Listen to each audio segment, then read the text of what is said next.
The skyscraper loomed over the city like a glass fortress, its top floors glowing faintly against the midnight sky. Inside, silence reigned. Elevators sat idle, conference rooms dark, the hum of air vents the only sign of life. Alexander Grant moved quietly through the corridors, dressed not in his usual tailored suit but in plain slacks, a dark jacket and sneakers. No one knew the CEO often prowled the building at night under this disguise. He had started these secret inspections weeks ago, determined to see the truth of his company without titles, without fear, just raw, unpolished reality. As he passed the lobby, a faint scratching caught his ear. Not the hum of cleaning equipment. Not footsteps. Something else. He slowed, curiosity tugging at him, and followed the sound. At the corner security booth, the glow of a flashlight flickered like a tiny fire in the dark. Inside, a young man in a faded uniform sat hunched over, his cap tossed aside. His shoulders were broad, but his frame was weary, as though weighed down by years of work. The man wasn't dozing as Alexander half expected. Instead, he was bent over a thick book, lips moving silently as he traced the words with his finger. The flashlight balanced precariously, casting shadows over his face. Alexander leaned closer, narrowing his eyes. The title on the cracked spine made him pause. Engineering Principles Volume 2. A security guard, studying engineering at midnight.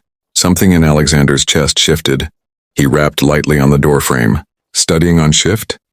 The guard jolted upright, nearly knocking over the flashlight. His eyes widened, full of guilt. Sir, sorry I didn't hear you come in. I wasn't slacking, I swear. I checked all the floors. Alexander raised a hand, silencing the panic. Easy, I'm not here to write you up. Just curious. He tilted his chin toward the book. Not many people spend a graveyard shift with engineering textbooks. The guard hesitated, then gave a sheepish half-smile. It's the only quiet time I get, at home. There's my little girl, laundry bills, and, well, life. His eyes softened as he spoke of her. Once she's asleep, I'm too exhausted to study. So I use this time. Keeps me awake on the job, too. Alexander nodded slowly, intrigued. And what are you studying for? The guard's grip on the flashlight tightened. Certification exams.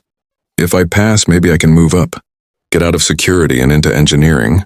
I want to build things, fix things. My daughter, she thinks her dad can fix anything.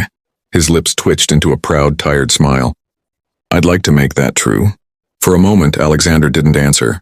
He found himself studying the man instead, the weary uniform, the half-empty cup of instant noodles on the desk, the deep lines etched by responsibility far too heavy for someone so young. But beneath all that, Alexander saw something rare. Determination burning quietly, stubbornly like a coal that refused to die out. Alexander leaned against the booth doorway, his disguise forgotten for the moment.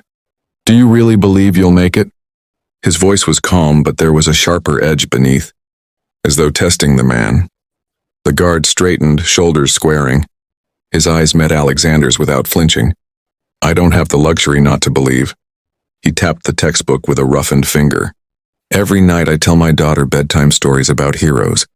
Not kings or princes, but ordinary people, workers, builders, men who kept going when everything told them to stop. She falls asleep thinking her dad is one of them. His throat worked as emotion pushed through his words. If I give up, what do I teach her? That some dreams are too big for people like us? That you have to be born into the right family to deserve them? He shook his head. No. I want her to see me fight for something better. Even if I fail, at least she'll know her father didn't quit. Alexander's chest tightened. In the silence that followed, he heard the faint ticking of the security clock on the wall, the quiet hum of the building's power running through its veins. But louder than all of that was the sincerity in this man's words. The kind of conviction Alexander rarely saw in boardrooms, filled with suits and polished speeches for his shift, to find a crisp white envelope resting on the desk. His name was written in neat script across the front. Confused, he opened it, and inside was a single sheet of paper. Dedication like yours should never go unseen. Report to the 34th floor at 9 a.m. A. Grant. His pulse quickened. A. Grant? Nope, it couldn't be. Heart pounding. He tucked the note into his pocket and rode the elevator higher than he'd ever been allowed to go. When the doors opened, he stepped into a sleek conference room filled with glass and morning light. Standing at the far end, in a suit cut sharper than anything he'd ever owned, was the man from last night. The guard froze. His eyes widened. You're the CEO. Alexander smiled faintly, almost apologetically. Yes, but last night, I wasn't your CEO. I was just a man watching another man fight for his future. He gestured to a seat. Please sit. The guard obeyed, hands trembling slightly. I want to sponsor your exams, Alexander continued. Not as charity, but as an investment. Once you're certified, there's a place for you here, in our engineering division. I need people who build more than machines, people who build hope. The words hung in the air. The guard blinked rapidly, his lips parting as if to protest, but nothing came. His eyes glistened. Finally he whispered, My daughter, she'll never believe this. Alexander leaned forward, his tone soft but firm. Then let's make sure she sees it with her own eyes.